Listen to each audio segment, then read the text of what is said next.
lovely. What's up, guys? I'm gonna show you a couple things I did to the truck. I know this video's been long overdue. I'm gonna try to make it quick. In the front, I put a light bar on. Main reason, every time I go down a dark road, it's super hard to see, and that just helps a little bit. And mainly for looks, to be honest. I don't really go off-roading. I can show you how that wires up in a little bit, and I'll show you how it looks like with all the lights on.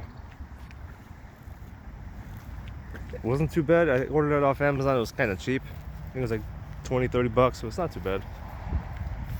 On the side, I got my snow tires on. They're 265 65 17. I think they're like 31 inches tall, I think. I'm surprised they don't rub too bad. I was gonna get 265 70s, but this is the size they had in the tires I wanted, which are the Bridgestone Blizzak DMV2. I don't know if any of you ever had snow tires on. I always thought that they were just like a waste, but when you try these guys, it's insane how much grip that you guys get from this. If you see all here, it's all ice, and these tires just do not care. Of course, if you floor it, you're gonna slip. If you're just driving normally, it's like nothing's even on the. It's like it's just raining outside. I love these tires. And then I don't know if I ever talked about them. I got new calipers on all four wheels. They're the Power Stop brand. That's the same brand I got my brakes on. I think one of them was starting to leak. It's about 16 years old, this truck. It's an 04. So I figured, why not replace those? I replaced those and all four flex lines, and this thing stops really, really good now. Yeah, on the side, I don't have too much rubbing problems. The only place it rubs is in the front. That's only if I go the full lock, and then it slightly rubs right there. That's about it. Yeah, the 2.5 inch lift, that definitely helped. It gave me all the room I needed for that. Still waiting for more snow. Alright, in the back, since I got that 2-inch lift in the back, I was overextending my shocks that I had. I had Bilsteins. The shocks I got now are these Fox shocks. They're a lot longer than the other ones, and this thing rides so much smoother now, it's crazy. They're pretty easy to install. You just have to push the bushings in. That you just literally, I can use your hand with it and it comes in. And the top it mounts right there. Yeah, it's not too bad. In the back, I think I moved my light bar. Normally it was sitting there. I got a new one and then I just put it there. Let me give you a startup. I haven't done one of those in a while.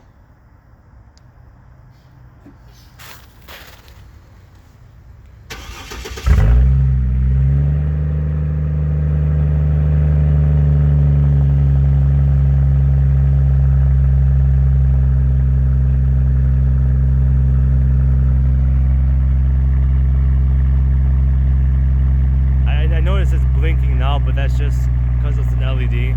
In person, it's just all solid.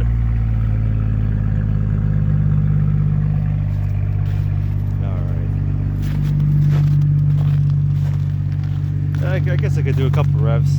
I haven't done that in a while. Alright.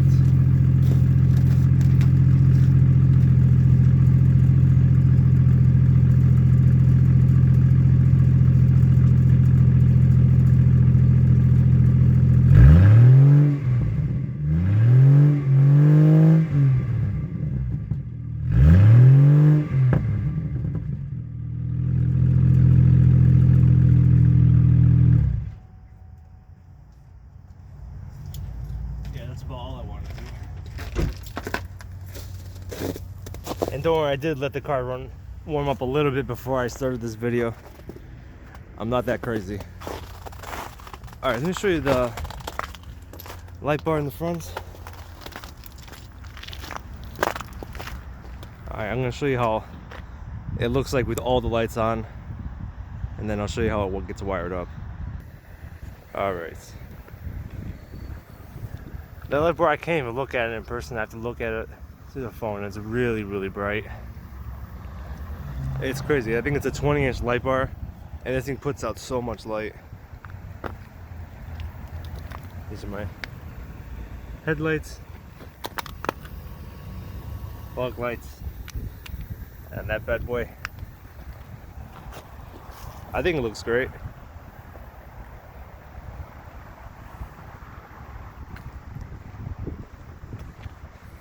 Alright, let me show you how that gets wired up. Alright. You guys gotta get these hood struts, they're so much better. I love these damn things. Alright, anyway. Light bar, there's two little wires that come off of that. And then I bought a random like wiring harness off Amazon. It was a pre-made kit. You literally just plug it in, that's about it. There's two wires that plug into the end of that. You have one end of the power is going here, and then a ground over there. And there's a relay. That one, it went bad on me already. I just replaced the relay, and then it works perfect again. So, I mean, you get what you pay for with the cheapest, but I mean, hey, it's just a relay, so it's not too bad. And then the switch I mounted comes over here, along here, and right there. And what's good is there's already two pre-made holes. I think it's for another model. I don't know what it's for. So I just put it right there. I mean, I could have cut it a little bit better, but I think it looks pretty good. And one thing is good is that you could turn it on and off without the truck being on, so it's perfect. Yeah. All right. I didn't really do too much in the interior. It's about the same thing. Yeah, that's about it. And then the other thing I did, which definitely helps, since I got my electric fan, every time it would kick on, my volts would drop to about 12.4 around there. So I got a battery cable upgrade kit from PCM Avency, the same place I got the fan from. And I think it helps so much. It helps so much. Now whenever it kicks on, it only drops to like 14 or 13.9. It's perfect. So one of the grounds, it goes here. And one thing I love about this kit, it actually gives you posts that you can clamp onto and mount stuff to, which is perfect. These big brass, I guess studs you would want to call them. That's the actual battery cable, the little screw that you normally have. And then you have a nut coming off of that. So it's perfect. One on the ground, this one, it connects all the way down there onto the, there's a ground on top on the actual block. It wasn't too bad. I literally just got my big ass up and I reached down there and I was able to get it. Make sure you have one of those extendable magnets handy, just in case you drop the bolt. And then, so that's one of the grounds. And then the other ground comes along here into the fender ground, right there. And then this big, the red one, it just connects into the alternator in the back. I don't know, can't really see it, but it wasn't too bad.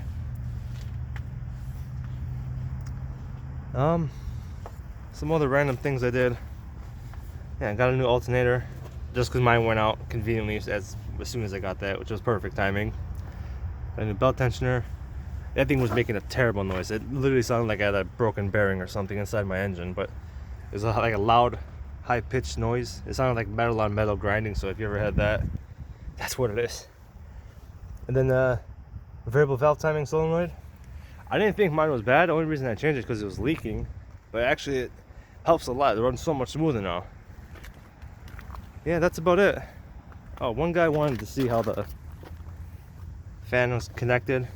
There's one, and then the harness goes there, and it connects into the other fan harness there, and then just a bunch of powers and grounds, and then the two pink wires that go in your fuse box.